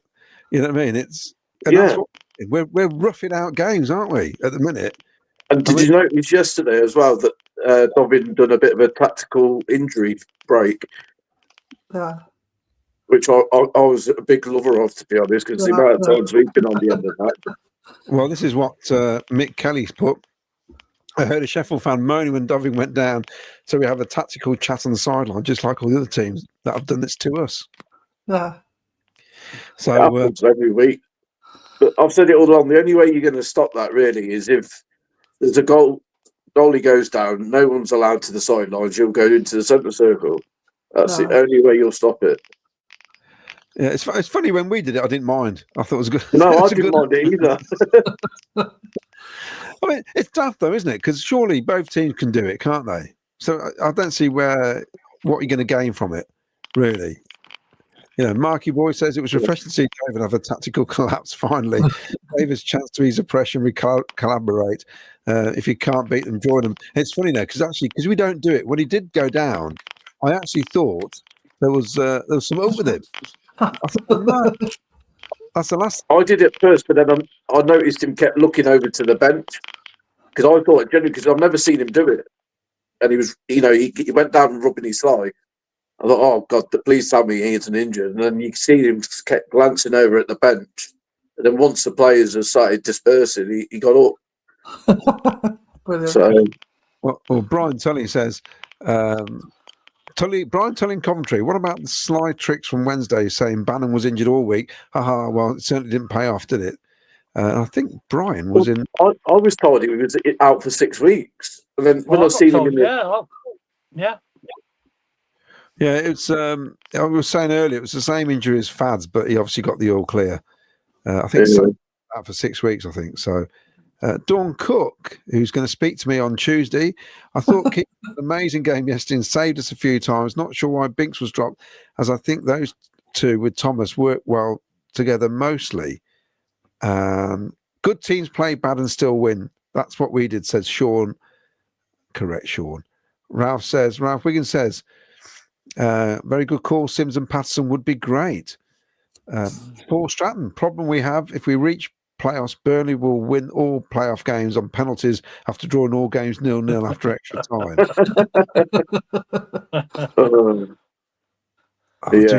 Do want the pain of playoffs again.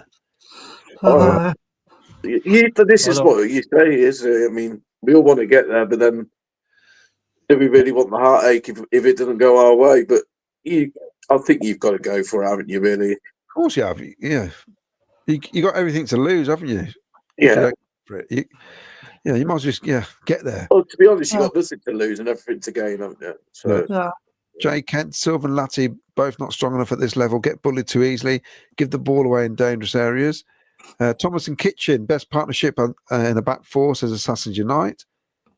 I'll just say about that, ironically, we've had 11 clean sheets this season, and Latty's played 90 minutes started and played in 9 of those.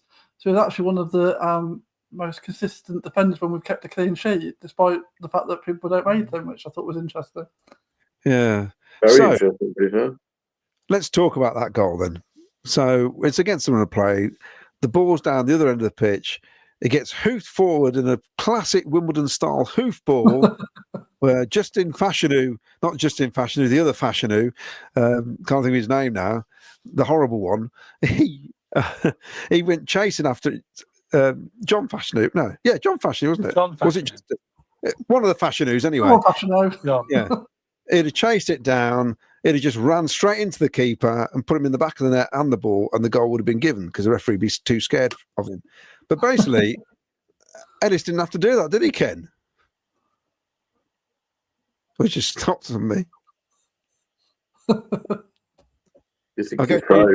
I'll go to you, Dave. No, I mean, like we've already sort of touched on it. the keeper dropped the ball. Ellis was already done his job as a centre forward, what you want from a centre forward, and pressured the ball. And he didn't, like I said, he was composed enough not to foul the keeper, but do enough to get the ball from him and put it in. So it was all great for me. And obviously, like I said already, the limbs in that away end was brilliant. I think I lost my voice for about half an hour afterwards. What about you, Ken? How did you see it? Yeah, I mean, I've obviously seen the ball go forward. The keeper made a total hash. I didn't expect him to get it, but fair play to Sims. He chased it down. There was a lost cause, and they had the cheek at the end to try and pretend it was a foul on the keeper. Well, he's nowhere near the keeper. The keeper completely dropped it, and he never touched the keeper. So how the hell they were going up to the referee trying to claim it was a foul, I'll never know. But yeah, it's fantastic, great feeling.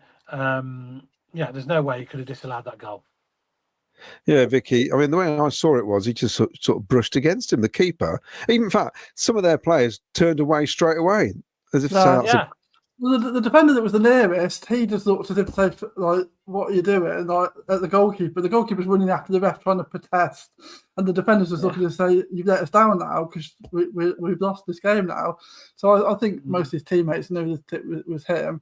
I mean, you just, like, he had no control of the ball. So, and Sims has barely touched him. That's not a foul, is it? I mean, I think goalkeepers are overprotected anyway. I don't want to go back to the days where, like you said, Fashion would have just like, put him in the back of the net with the ball. I don't want to go back to those days. Like, goalkeepers need some protection. I think obviously it used to be too much one way, but now they just can pretend to be fouls. If they make a mistake, and the ref will 9 times out of 10 blow up and give them the benefit of the doubt. And I just think that they've already got the advantage. They can use their hands. So he could have caught that and held on to it, and he decided to basketball it off the pitch, and that's given Sims a chance to nip in, and so it's his own fault, isn't it? Yeah, I must admit, it was a bit of a daisy cutter, wasn't it? Yeah. I wasn't sure I was going to reach the goal. I was a little bit with it. Is that, come on? It wasn't the most powerful shot, no, but hey, look, they all count. I know. I questioned it when he hit it. Is he going to go across the line? It was almost slow motion. We all like willing it going in. Yeah, beyond goal. Definitely. 2 or 3 months ago, he'd have skied it or hit their defender or completely missed it. Yeah. So he got enough on it, and I don't care. We win the game 2-1. We leave there happy. They're unhappy, and I couldn't give a monkeys, really. You know, that's what we want, isn't it? Who cares if they're happy or not? I want them to be miserable. We weren't happy when their player scored. Remember, he should have got sent off.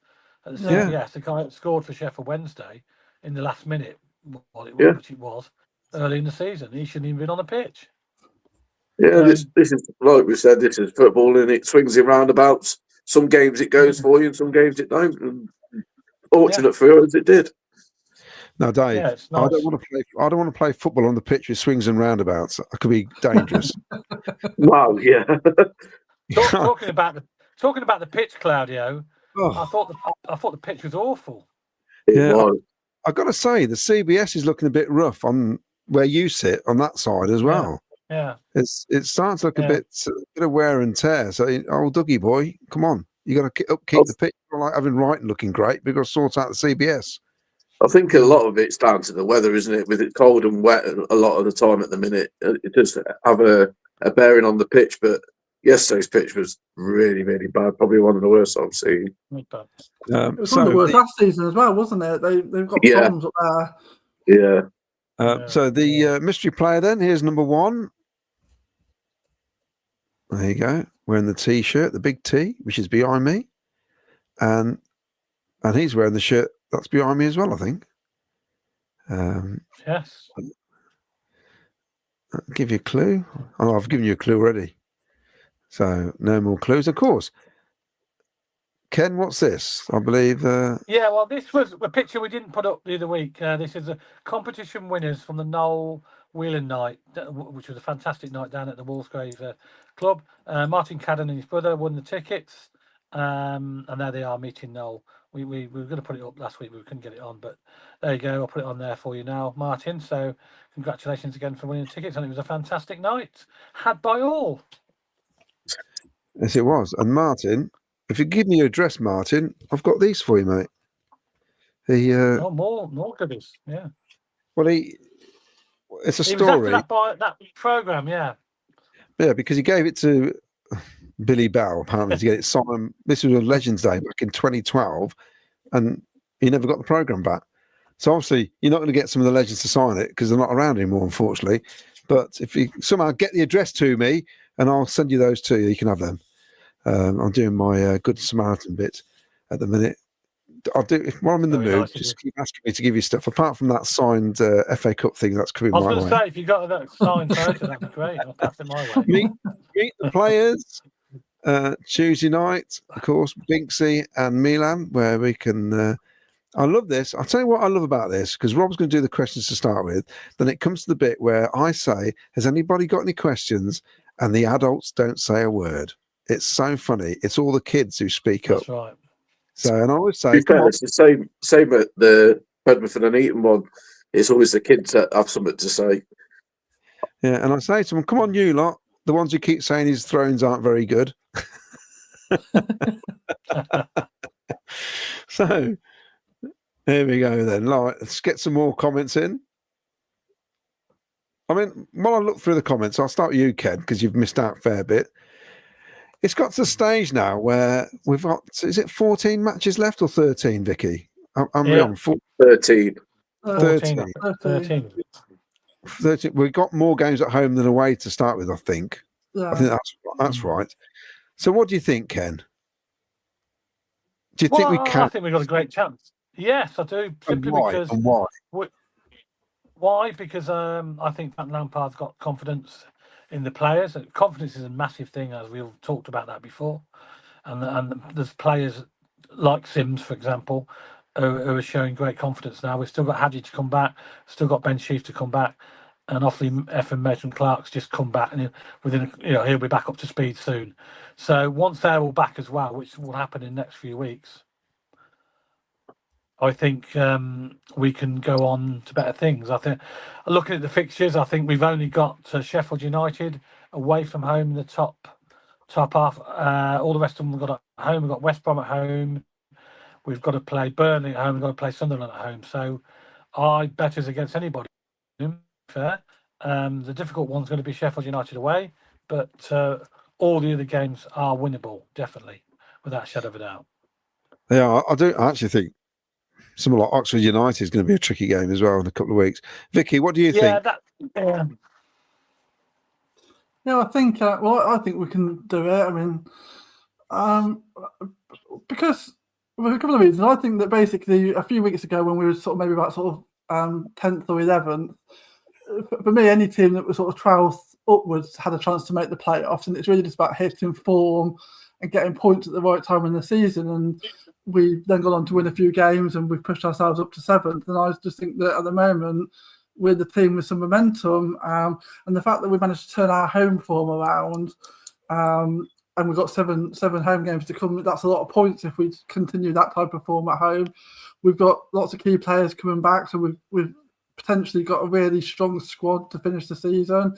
And I think the addition of Grimes filled the gap that we were talking about missing for the first half of the season. So I just think there's lots of things in our favour, and ultimately, anybody's got a shot at it, and I don't think why not us? I think we've got as good a chance as anybody else, and I think there's lots of things in our favour at the moment. So yeah, let's just see what happens. What about you, Dave? Because if this had been the start of the season, we'd all be buzzing, wouldn't we? Yeah, exactly. I mean, you look at the run of form we've been on recently. We're like top 3, top 5, something like that in form. Yeah, like you said, we'd be buzzing. I said to you, I think it'll all pivot on them 3 games where we got Sunderland, Sheffield, and Burnley back to back. I think we can get a decent haul of points out of them 3 games. Like Ken just said, the rest of the games are really winnable. And at home, now our home form picked up. Planties against Sunderland and Burnley, well, that'll be a 0-0 draw, won't it? So, yeah. I mean, and I watched Middlesbrough highlights last night. I know it's only highlights, but they're on that. There's a lot of fans calling for Carrick's head, aren't they? Yeah, well, they're on that bad run of form again towards the back end of the season. So this is this is a problem, isn't it? And this is what happens. We've got, although it's not tidy, it's not exciting, it's not Barcelona or Real Madrid type football. We're getting results, which we It's probably, effective, isn't it? It's effective. yeah. And their results we probably should have got earlier in the season, which we didn't get. Yeah. So, and it's just one of those things. We'll take it while we can, can't we? Carrick looked a bit of a lost figure. I think he looks a bit like, I wonder how much longer he'll be there. Actually, he looked quite downbeaten when they were talking to him after the game yesterday. A bit like he doesn't really know where to go, which is a shame because I like him, and I thought he'd done a decent job there. And it's always sad, isn't it, to see somebody look so beaten? But it almost takes them out of the equation. I think they'd have been a strong candidate, but I don't know if they're going to turn that around again before the end of the season. That does us a favour, but that's one less team, isn't it? So yeah, of course we play them. We play them last game of the season, don't we, at home? So yeah. So that's a sign. Bit of reminiscence for 2 seasons ago, really, wasn't it? Because we played them. Well, maybe it's a bit of an omen. Well, the Middlesbrough fans are in meltdown already about that last game of the season, saying if any, we need to be 4 points in the playoffs before we play Coventry, is what they're saying. So they know the score. Here's some more photographs from yesterday. We got there. Ellis, he really needs to work on this celebration. I just think, considering he must know he's getting a bit of stick from some fans, you think he'd be really fist pumping when he scores, but he doesn't say. He's all very calm. He does the same celebration. That's just him, I think. He's a bit shy, isn't he? I mean, that'd be like me, really. It's just like some people just find it easier to be. It's quite weird, really, because we had him and Hadji at the last players' night we had, and he seems like a really confident, outspoken bloke in person, but yet on the pitch he looks like a very shy person. But maybe, like Claudio just said, maybe that's just the sort of player he is, and he doesn't like to celebrate, or he finds it awkward. I don't know, but this is an interesting comment from Matthew Stone. He says, own goals occur because defenders aren't prepared to allow the ball to go beyond them. Jamie Carragher did an interesting talk about it. Got to stop the cross or keeper comes to collect to avoid it. I'm sure Jamie Carragher scored the most amount of own goals in Premier League history. That's why he did a talk on it about how to do it. I find that Assassin's United, lots of people... He says lots of people in the chat are happy. What a turnaround from the doom and gloom of early in the season. Having Sheaf and Grimes and Rudoni in front of them will be an disgustingly good midfield. If we can't control games with them three in midfield, then we never will. And I think, Ryan, that's the key for us to go up and to keep the clean sheets. Yeah. I think it is now. I mean, before I used to say it was defence. Maybe it's what's in front. And yesterday, Eccles Kane's back in the team, just not strong enough. I think in that position, maybe it just shows up. That's the problem. I think when everybody's fit, our strongest midfield would be Sheaf, Grimes, and Rudoni. Personally, yeah. I mean, yesterday I would have liked to have seen Jamie Allen been started. I think, although we don't expect him to play well, that recently he has, and when he come on yesterday, he did make a big difference. Well, what you get with Jamie Allen is 100% all the time, that commitment. Yeah. He'll run and run, and he'll win them nasty little 50-50s where you don't notice sometimes. Yeah. So Assassin's United says, so Vicky was right on Sims, Ken was right on Mason Clark, Claudia was right on the dark arts, and I was right on Frank Lampard. We're all taking credit. Poor strike for Thomas and Kitchen yesterday, bodies on the line for the cause. Latty was not wing back. Problems with MVE and Silva. Fortunately for us, their wingers wanted to beat their man 2 or 3 times. Thing is, though, Lampard made Latty captain. So he obviously sees a lot more than we do. Or, like I say, that's the raw we that some people do see. Assassin's United, even though he's often weak defensively, Silva did well to hold up Wednesday striker in the 5th minute. Fran Hunter, we now have a full week of training with Grimes. Hopefully that will see us play out more through midfield instead of out of defence. Maybe a sellout at the CBS. If we can't get behind the team now, what a game to win on Saturday. Sassers United, Dion Dublin is on I Want to Be a Millionaire. Every time I see him, I wish he'd come back to Legends Day and get the reception he deserves for, along with Oggy, keeping us up for years. Well, I can tell you a bit about that. He has had an invite to come back to the Legends Day, but on every occasion he's had to decline it. He said he will come back, but he's had to, because he's got commitments for the BBC and media and stuff, so he couldn't come. But that's the only reason he's given. He hasn't given any other reason. He has not refused to come back. This is Billy Bow telling me this, so he said yes, he will come back. There's a lot of punditry, doesn't he? He's doing a lot of punditry work, so you can imagine. He's got a lot of media. He's got a lot of media commitments, but he'd love to come back eventually. One day. Lee Dan says Milan made our winner from sheer determination, skill. Fair play to Sims. We're winning ugly, which is what a good side does. Well, start playing soon. We'll start playing soon. The interesting thing is, I think in the past Milan would have let that go out for a throw-in, and then took the throw. Or I'm not sure if we cleared it, but he just kept the ball moving, which is excellent. Faster Bash, he was known as, said Tom Baker. I've seen the amount of Chelsea fans tracking Lampard's progress. I've noticed that, Lee Beckett. The Chelsea fans are backing him. It's funny, isn't it? Rob Nichols, Sims second, the ref was right up with play. He didn't see anything wrong. Doug Bolam, Claudia, 3 months ago, he would have been nowhere near the keeper. Dave Sports Photos says the same. You got many winners on the quiz, Vicky? 4 people. Right. Who you got? Well, no, you can't say him out, can you? All through a ball slung in the mix and the second long ball. Sometimes you need to mix it up more. It's nice that Sims is getting lots of love. He's clearly a shy bloke who needs encouragement and love from the fans. That's from Jones Hollyoak. And Lee Dan says, if we ask DK for a new pitch, he'll probably say, hold on, we've only just signed a head coach. Says, if we break the Preston curse, we're going up. I said that about Swansea. So she said, but well, you never know. Yes. Saturday Night says, our pitch is like Wembley compared to Wednesday's beach. Lampard has lost only 2 of the last 22 home games he's managed in the Championship. That's interesting, isn't it? That's an unbelievable record. Indeed. You need to make it fortress. 7 wins, 3 draws, 3 defeats should get us in the playoffs. It's funny, I'll be disappointed with that. What do you guys think the points tally are going to be, like the cut-off point to get in the playoffs? So I'm looking at it, and I think we've got 39 points available to us now. And we're on 44 now. So what do you reckon, sort of like mid-60s, What did we get last time? What did we 70 get or when we were in the 69 playoffs? or 70, wasn't it? 71, 69 or 70, I think. And that season, you needed about 72 to get into it. I think we fell a bit short, didn't we, last season? So it generally is around about the 70 mark, isn't it, just to get the 6th spot? Yeah, I think you got to look at 70 points, haven't you? To be on the safe side. Yeah. I don't think you're going to have many points to get into the playoffs. 4th, 5th or 6th. I think you'll get it with 69, probably even. Well, what you got to also look at is your top 3 are consistently scoring. Outside of that, it's a bit hit and miss for everybody.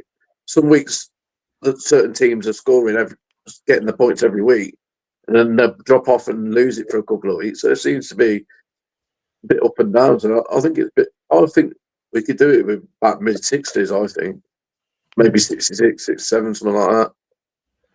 But what is interesting is we are winning games when we've had a lot of matches. This run of 6 with 6 and 7 or 7 wins in 8, whatever it is, 6 and 7, isn't it?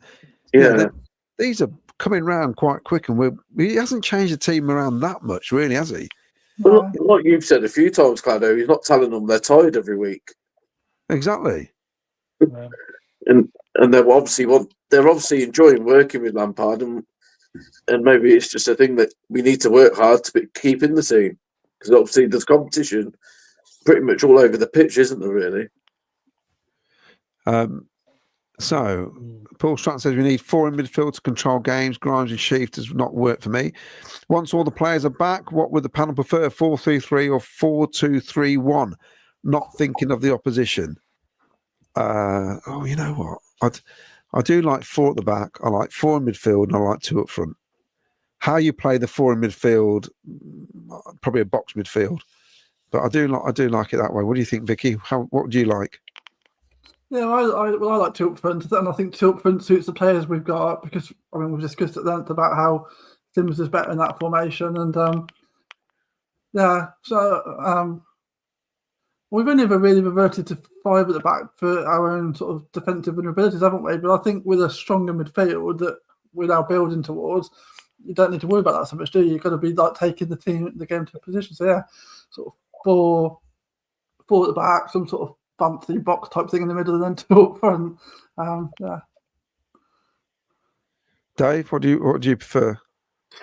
I'm not sure, to be honest, because since we've gone to the back 3, we seem a lot more solid. But what I have noticed a lot of times, we're so passive when we don't need to be. So is that a case of the formation? But I do think we do play a lot more fluent football when we are in a back 4. So if we can figure a way of getting the back 4, keeping our best players in, and also keeping 2 up top, then I think that's probably the best way to go forward. But it's a big headache for Lampard to solve, especially now we're getting more players back in fit. You know, it's going to be difficult to work out how to play F1, Madoni, Paterson, Grimes. I mean, before Sims, right? How do you get all those into a formation that works? Before like Mason Clark got injured, you know, he was first name on the team sheet. So I think we definitely need to play with wingers, but it's then like you say, do we go with a box midfield or what? I don't know, but it's going to be interesting to see what he does once he does get all them players back in the door. Ken, because Chelsea, Frank Lampard, I don't know why I said Chelsea for, it's in my head, Freudian slip. Frank Lampard obviously likes the 4-3-3, played it a lot when he was at Chelsea, and he probably prefers it now. What do you think? Do you think he'll resort to 4-3-3 once he's got everybody back? I think it will depend on the opposition. I think he'll depend on who he's coming up against. That's what he'll do. But personally, I prefer 2 up front, like everybody else says. I prefer 2 up front all day long, and I prefer traditional 4-2 all the way. But obviously, in this day and age, teams do change for various reasons and tactical. So I'm sure Lampard will have to change and have different formations in the bag, ready to change if need be. It's a good thing to have, isn't it? Really, if you can be versatile and switch between 2 formations, which I think we're more than capable of doing. Like you say, you sort of got to judge it on your opponent at the time. Can we take them on in a 4, or do we need to be a bit more defensively minded? You know, like a Leeds or something like that. You would maybe play a back 4, back 5, or whatever. But what teams that we can go against and go up against, like yesterday, I think a back 4 was more suited. And more often than not, when he makes substitutions, he does tweak the formation slightly. Yeah, because Mason Clark came on and played like much wider than Rodoni was playing. You know, he's there to relieve the pressure, although it didn't really work, but it did help a little bit. It was more that I think he had that outlet of pace, to get us out of trouble. Ian Harris says, has Terry Orth been asked to Legends Day? I'll ask Jim Brown. Although Billy Bell's the chairman now of the CC Former Players Association. And Mick Kelly says he's slick, sublime. His name is Matty Grimes. PUSB, great show, guys. Thank you very much. Dave Sports Voter says, am I in the minority? I feel the sign of a good team is one that wins while playing well. That is true, Dave. And it's a weird, isn't it? Because I don't know what you guys think. We haven't really played well this season, I don't think, in the majority of games. It feels like it's been a struggle from the start, from the very first game at Stoke. And even though we're winning games now, it's not pretty, is it? I know it's like saying the dark arts, but I'm not sure if we're really going to be fully entertained at any time. We get little snippets, Vicky. We see little movements. We've had like I suppose little games where we've turned up, but it's not been consistent all season, has it? And even now, we're sort of more grinding out results. And someone like if you're a Leeds fan and you're watching that, and no doubt they've been entertained this season, haven't they, with their players? I guess the point is that a good team will win when they're playing well. But to be really successful, you also need to be able to win when you're playing badly, and it's a combination of the two that actually is success. Because no team plays well all season, even the best teams, but they manage to grind out the results, regardless of how they're playing. So it's that balance of the two, isn't it? And in an ideal world, and I think at the moment, unfortunately, we're doing the the second part, but we haven't quite worked out how to win playing well. What about you, Dave? What do you think? Pretty much the same, really. I think, we've seen it in glimpses, haven't we? We've had 45 minutes where we played well or, whatever. But again, I've said it already tonight, it's a sign of a good thing if we can grind out results when we're not playing well and when we're under pressure, like we was yesterday. And it's games like that you think that could win us promotion. And you just got to grind it and you're getting the results. Who cares what the football looks like?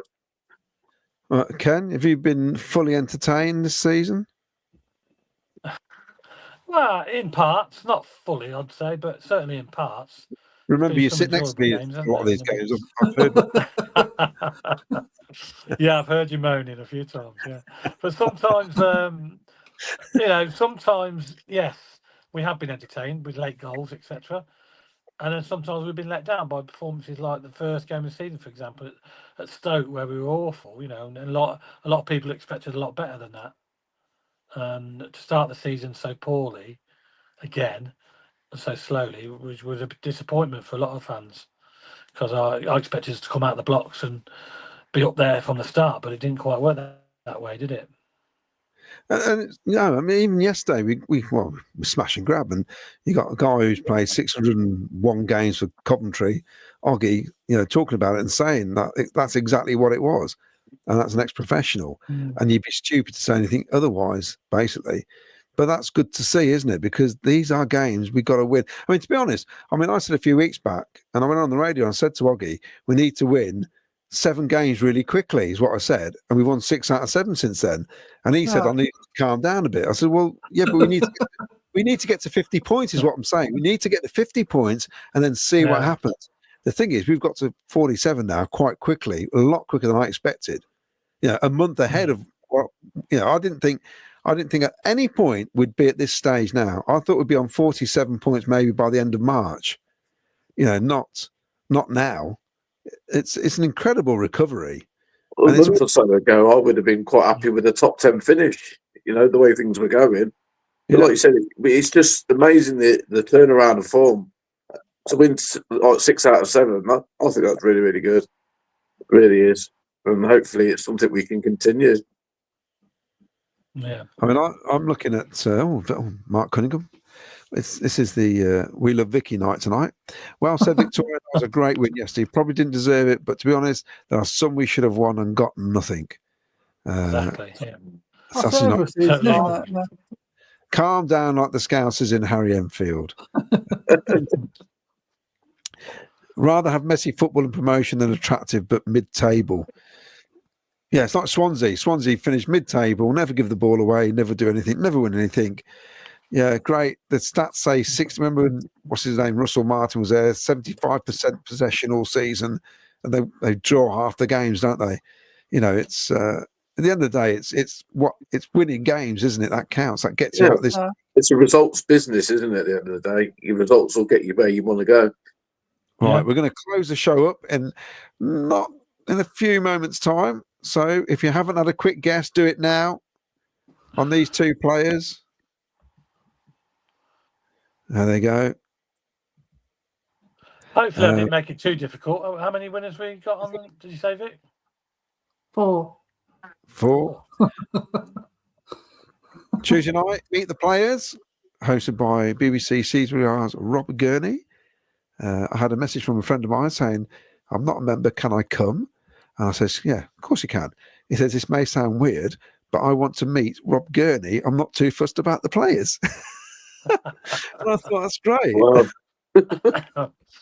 Yeah, because he said he grew he's up with my sort of age. What's to say? If he's my sort of age, that was like growing up in the 90s. That was Rob Gurney. Was all the Coventry City. Yeah.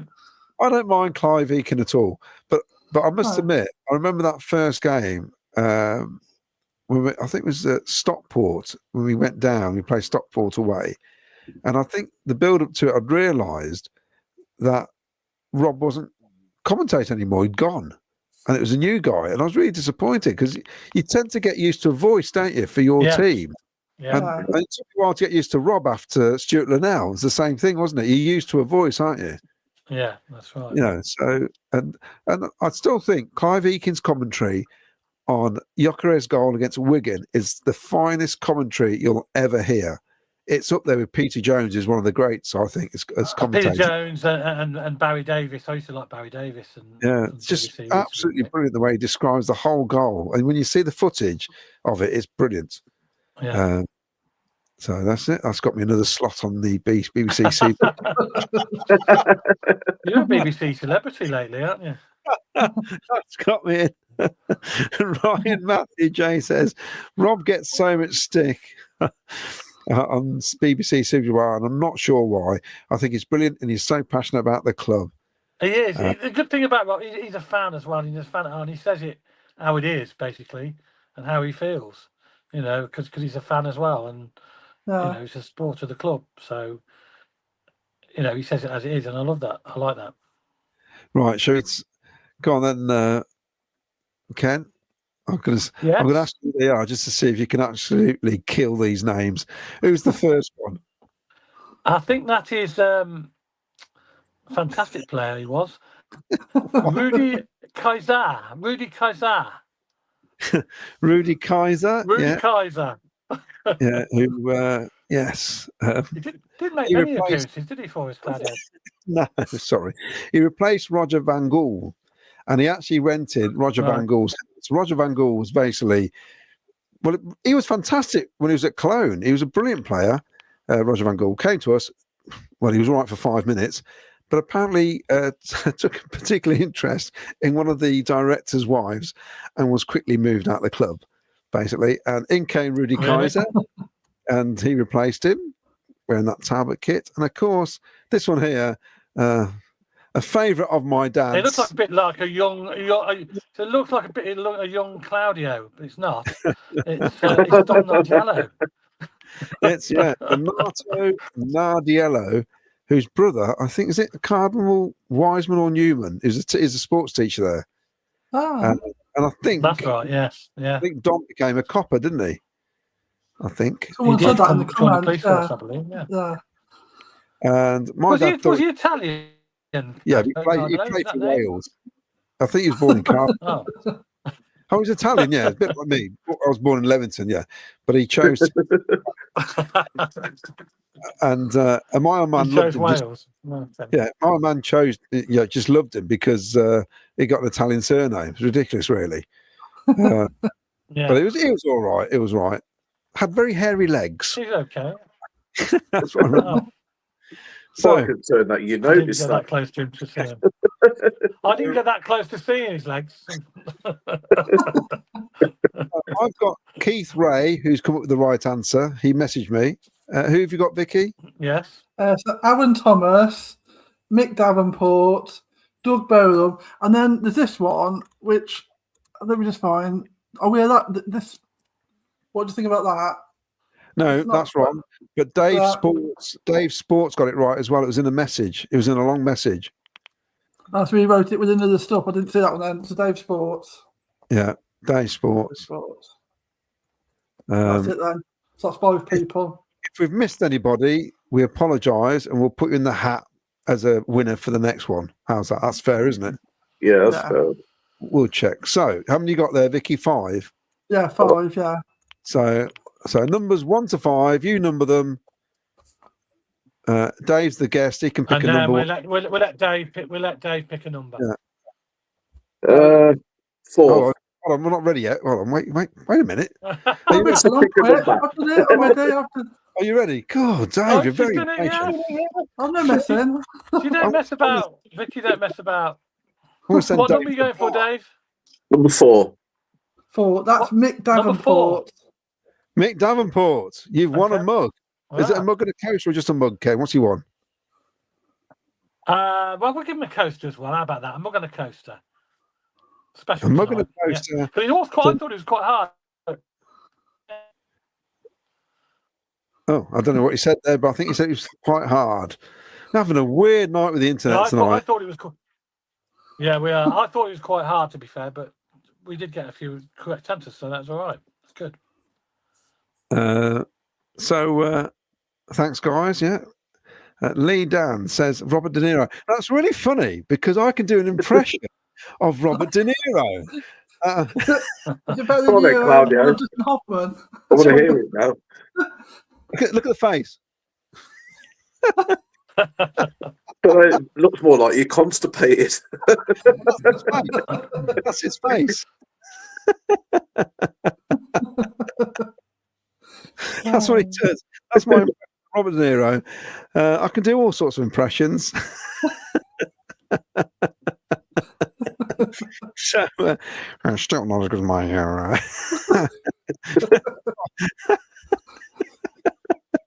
Anyway, you gotta have a laugh, ain't you? You gotta have a laugh. We won again. I just love it. We won Wembley, LA. Of course, Thursday we'll be back, and I think Miles will be in the hot seat. Give me a break after meltdown from Ken's Palace there, where he's got to plug in the internet properly. I don't think Miles is here this weekend, but mate. Oh, he's not. Shall I do the hot seat then? I could be here anyway. So Well, I'll between be us, here anyway, but we can do it between us. That's fine. yeah, we'll do it between Hopefully, us. my internet will be back up and running, but it's completely gone.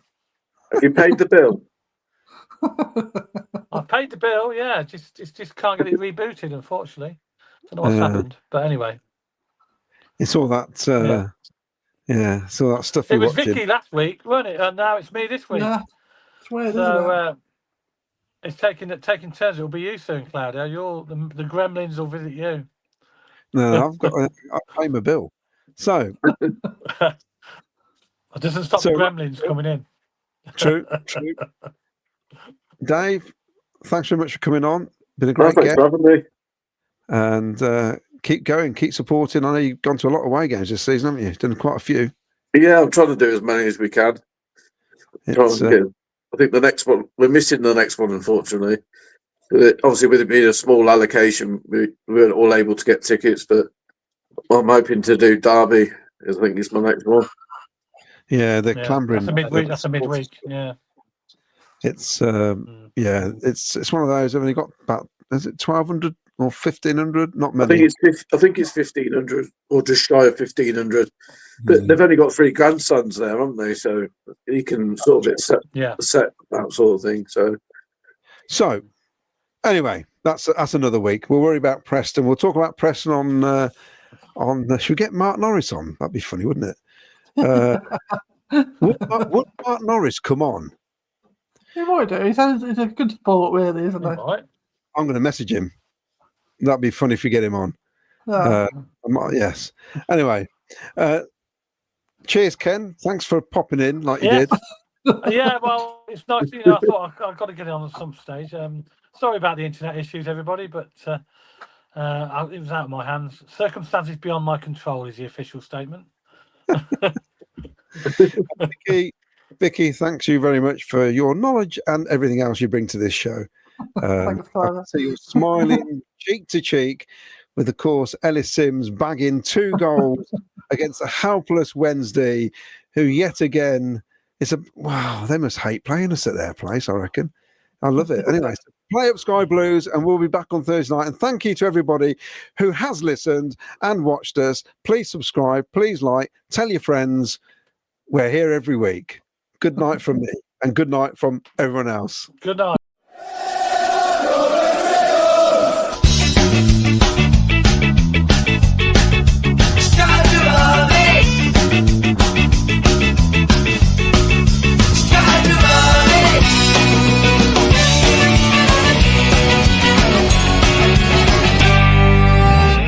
Sky Blue Fans TV, for the fans, by the fans.